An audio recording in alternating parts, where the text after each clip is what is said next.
All right. One of my WhatsApp group members, who is a Muslim, he was born and raised in a extremely strict Muslim household, but now he is more of a very moderate Muslim. I would say he's more like an atheist.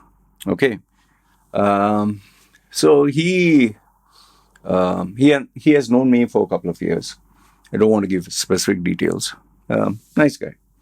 So he surprised me by sending me my old video titled Debate: Quran Burning in Sweden, Freedom of Expression or Unnecessary Abuse of Rights. Video 7607. Okay, I'll put the link down below. So, in this, I had spoken about this particular gentleman. What's his name? I'll give you his name. And I'm going to talk about him. His name was Salwan Momika. Okay? He's a controversial figure. And the reason why I featured this guy is because if you would see his video that time, it was, I think, on Twitter and some other places, it was circulating around social media. He had put on these nice glasses. He had a megaphone, whatever. And he had taken a Quran and he had burnt it, shown to everyone, and he had burnt it, and he was very happy about it. He was showing it to everyone, and if you see that video, it shows him burning, taking his glasses down, burning the Quran, showing everyone. Obviously, you can't do that in a Muslim country, so he was doing that in Sweden. And then the Quran is thrown on the ground and he stomps on it. There were cops who were separating him versus, the people who follow Islam. So, wearing a black jacket, he's kind of showing as if he's doing something great. And if I'm not mistaken, my opinion at that time was, this is absolutely stupid. Okay? Absolutely and totally stupid. I do not see what is he trying to achieve other than trying to show bravado that, ha ha ha, see, I can burn the Quran. You can't touch me. I'm in a free country.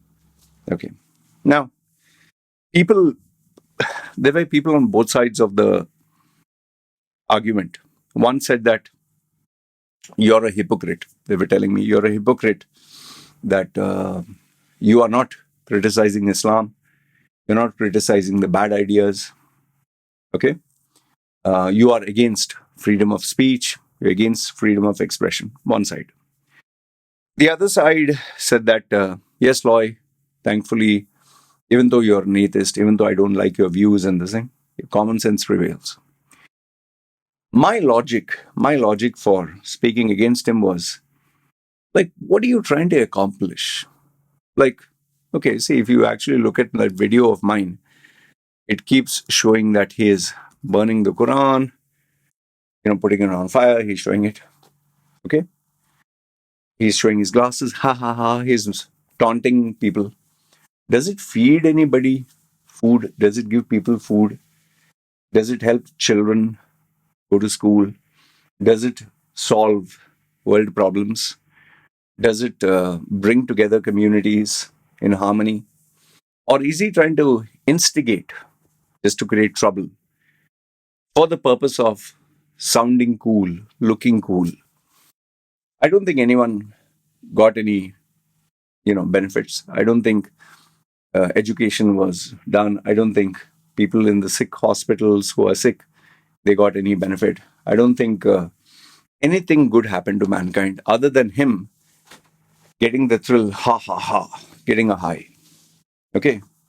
And I've also told you in my previous videos, I've had people who told me, Loy, listen, why don't you burn the Quran? I have a copy of the Quran, both the Arabic, the pure Arabic one, then the English version one. I have 2 or 3 copies. And people did suggest that, why don't you make a statement? In fact, there are ex-Muslims.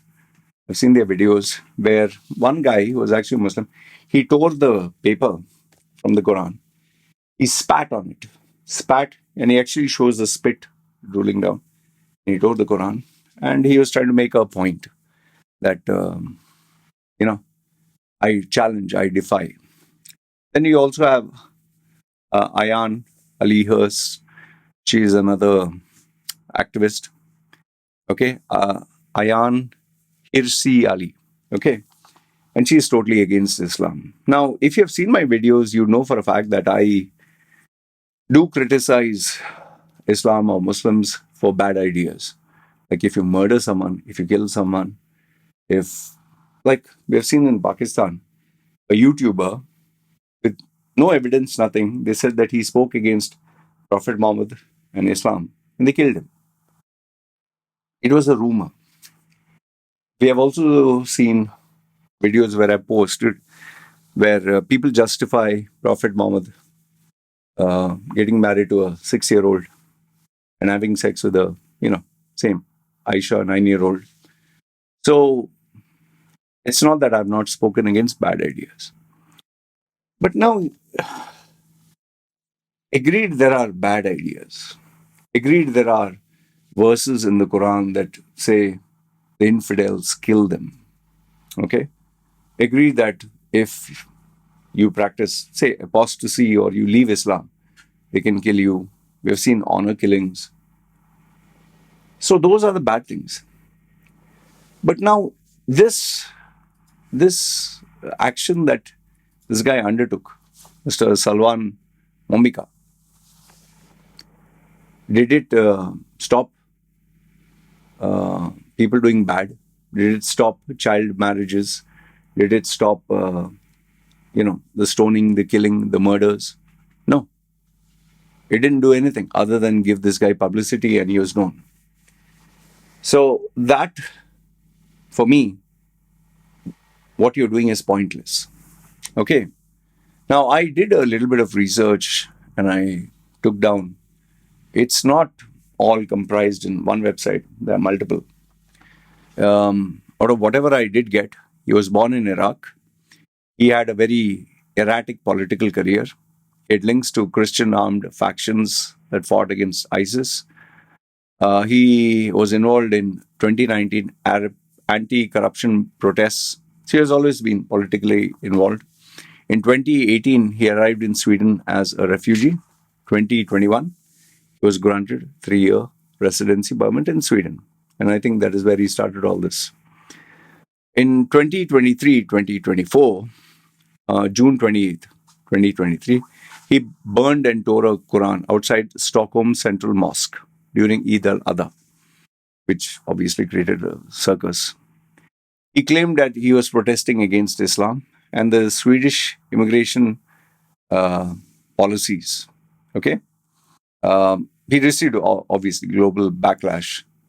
Countries like Iraq, Turkey, Saudi, Iran condemned the act. Riots were almost everywhere in Europe. Sweden's terrorism alert was raised because of his actions. And then they decided, hey, enough is enough. We want peace and calm. As it is, we have a Muslim population, and then this guy is stirring things up. So Sweden distanced itself. They said, yes, we have freedom of speech, but this is him, this is not us. They reviewed his asylum status and found out, obviously because they want peace now, they found out he provided some false information. So they wanted him out because they didn't want headaches from different countries. Because remember, the ambassadors or the presidents, they'll come, they'll ask you, excuse me, you want to have a peaceful relationship? Or, the politicians are like, oh, sheesh, okay, I can't say this publicly, but we'll sort it out. March 2024, Sweden ordered his deportation. He fled to Norway then. March 28th, 2024, Norwegian police arrested him, calling him a threat to national security. April 13th, 2024, they deported him back to Sweden. Now, he had a court case pending, which was 30th Jan. He was due to receive a court verdict. Did he agitate and create national level threats? Was he, legit? Was he valid in his claims? Agitation against an ethnic or national group. Swedish authorities were about to give him a verdict when he got killed. It seems January 30th, that is today, he was shot dead in Södertälje, Sweden. I'm sure I murdered the pronunciation. He was shot dead while streaming live on TikTok. 5 people have been arrested. The Swedish Prime Minister urged peace and he has suggested a foreign power may have done this. His death reignited debates on freedom of speech, religious sensitivity, and national security. And the final ending is his actions have had a deep impact in Sweden's security policies, including freedom of speech and freedom of expression. Sweden remains a priority target because of this Quran burning. Even Denmark has it. And there's a politician, I can't get his name. He's from Sweden or Denmark. He keeps burning Quran and shouting and screaming outside the mosques and anti-Islamic stuff.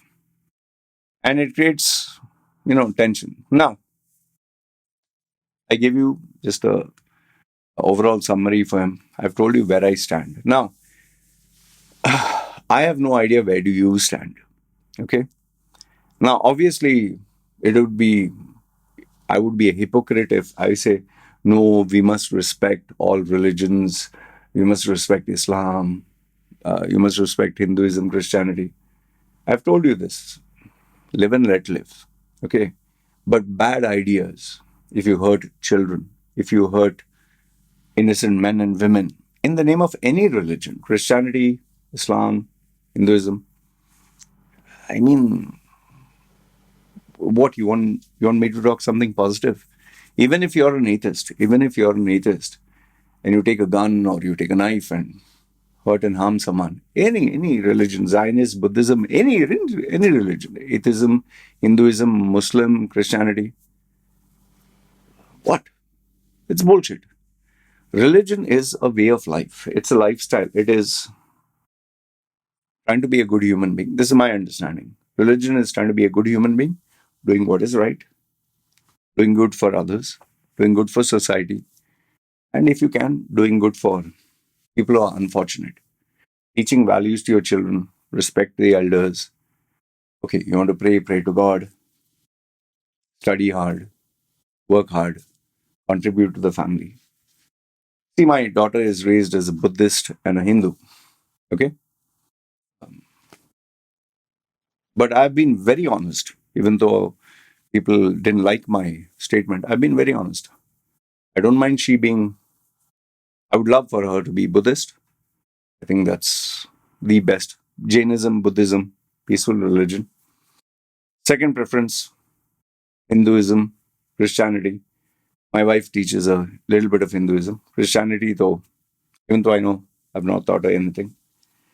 But the religion I don't want her to do anything with is Islam. I've told you this. It's my preference. And many people said, "Law, you're a hypocrite. You wouldn't mind, um, you know, Christianity, Hinduism, Zionism. I don't know anything of Zionism, Judaism, whatever people have said, but I don't know anything of these religions.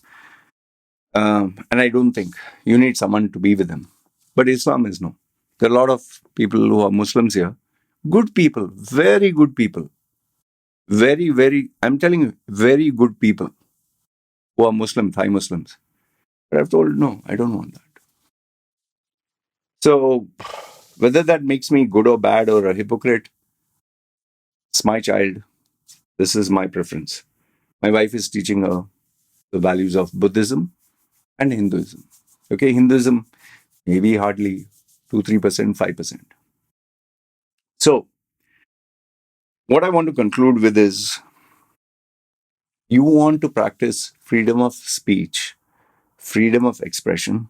I'm perfectly okay with that. You can criticize bad ideas, which I'm doing. It's perfectly fine. And I'm totally against uh, hurting, harming, and killing for criticism. Like in France, they had this teacher who opened up a debate for something about Islam. this one, I think Far Eastern Russian or whatever, who was student or someone, he follows Islam. He cut his neck, beheaded him. Charlie Hebdo, they drew a cartoon, just a cartoon, and then this gunman opened fire. Then there was this guy, I think in New Zealand, he went to a mosque, took a machine gun and shot everyone. And he claimed his got inspiration from Nelson Mandela, out of all the people. There are even people who have murdered and killed in the name of Jesus and the Bible.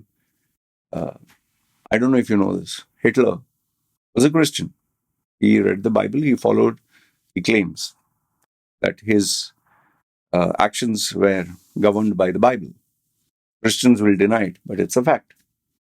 So if you're going to use religion to do harm, hurt, destroy mankind, that religion, don't expect me to respect it. I don't care whether you believe in Thor, Amun-Ra, the flying spaghetti monster, as long as you do good. But when you do bad now, and you justify it with religion, marrying a 4-year-old girl, 7-year-old girl, Prophet Muhammad did that, I'm also doing that. Oh, she is in love with a guy from another religion. So, honor killing. In the name of Allah, I'm doing honor. Oh, Pakistan. What? This guy was sent to trial for insulting Prophet Muhammad. And one guy removed a gun and everyone, hey, clapping. So, that to me is bullshit. But at the same time, if you want to protest, there's a way, there's a mean, there's a manner. Aggravating people now, taking a holy book and burning ha ha ha with glasses. You can see the video, ha ha ha, like this. No, what is that? That is nonsense. That you're doing for being famous, you're doing for your personal benefit. You're not benefiting any child, mother, father, brother, sister, family, nobody. You're doing it for you. It's sad what has happened. It's unfortunate that he had to die. I'm not feeling sorry for him or anything. You bought this on yourself. I'll give you the final example. There was this YouTuber. He likes to show animals, especially snakes.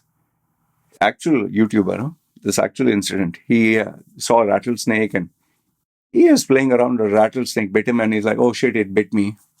So there were 2-3 people who were looking at him with the camera. They're like, is this a prank or whatever? He said, you have to get me to the hospital and all that. And I think he nearly fought a matter of life and death. He was almost going to die. There was this female, beautiful, cute, normal. And she had this dog. I don't know what she was doing on camera. She wanted to show. The dog bit her face off, nose and mouth. Is disfigured for life. Then there are YouTubers who take a car or this thing and they show off and they get an accident. We see, Instagram and they have actually seen leg broken and arm broken. What, you want us to feel pity for you? Sorry for you? Why? You bought this on yourself. Anyway, some people say, as you sow, so shall you reap. I wouldn't want the guy to be dead. If people would ask me, okay, if you could wave a magic wand, I wouldn't want him dead. But I definitely wouldn't try to protect him from all the hate and, headache that is coming to him. Because instead of minding on business, staying quietly, maybe writing books, giving talks and all that, instead of doing something worthwhile, hey, I'm burning a book, he. What is that? Anyway, this is what I wanted to share. Good, bad, ugly. Feel free. Let me know your thoughts in the comments below. Um, I'll read what you have to say. All right. You guys take care. This is me signing off.